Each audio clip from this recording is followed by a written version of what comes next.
Ngayong gabi, last day na ng kapatid ko dito sa Boracay. Uuwi na siya bukas.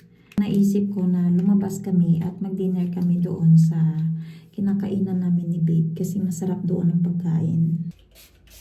And this earring, napunot ko to nung Christmas party. Maganda siya. I like it. Okay na to. Ganito lang. Mahirap na pag masyado tayo maganda. Mamaya, makahanap tayo kaagad. Charot lang. Okay guys, are you ready? Yes. Itong bag lang gagamitin ko. Ang cute niya.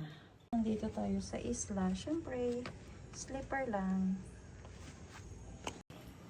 Nauna na sa labas ang kapatid at anak ko. Ako na lang naiwan.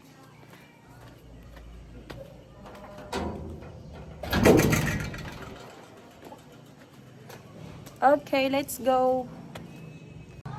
Yung bayaan nila ko ho.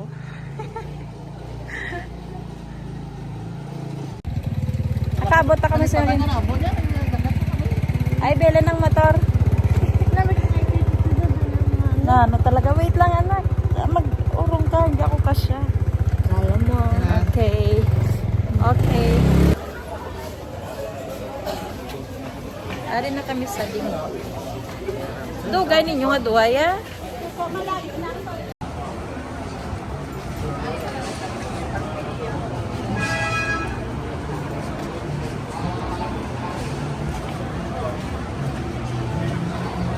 Dito na kami sa restaurant na gustong-gusto ni Sir ang mga pagkain dito. At actually gusto rin ng anak namin. Nag-request ang anak ko na gusto niya umupo sa labas kaso wala ng space. Itong kapatid ko naman, alam niya 3 kami pero ang menu na kinuha niya isa lang.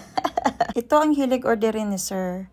At ito naman sa akin pero wala available. After namin nag-decide kung anong gusto namin orderin, nag-order na kami. Actually kilala na kami dito. Kaya ang waitress na nag-take order sa amin, alam niya na kung anong orderin ko kaso hindi available. Kaya in-order ko na lang ang palagi in-order ni Sir. While waiting, itong kapatid ko nagbablog din pala. Sabi ko ako ang videohan pero nagbablog din pala siya. Ang galing, di ba dong? Tapos toso din tong kapatid ko. Pinabidyo ko siya sa akin, singilin pa naman ako sa bayad. Nakalimutan natin niya kung sinong magbabayad sa dinner namin ngayong gabi. Siyempre, nag-order nga pala ako ng buko juice. At ito na, lumabas na ang pagkain namin. Tingnan nyo ang kanin nila. Oh. Ang dami-dami para sa family size. Kaya naman nagustuhan dito ni Sir kasi marami din ang servings talaga nila. Tapos, nagtaka kami parang may kulang. Yun pala, nakalimutan ko ang in-order ng kapatid ko. Yung sweet and sour pork. Wala sana ulamin kapatid ko ba? Gusto kami kumain.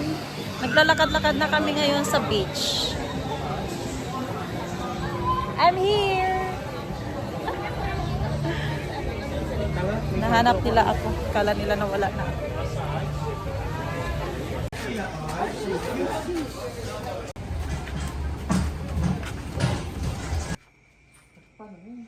Bahay na kami. Nabutan kami ulan. Anak, who's going to shower first? Me or you? Ladies first. Ladies first. Wow, gentleman. Nice. Okay. Nabutan kami ulan. Maliligo muna para iwas sakit. Yes. So, did you enjoy the dinner tonight? Yes, thank you. Okay, you're welcome.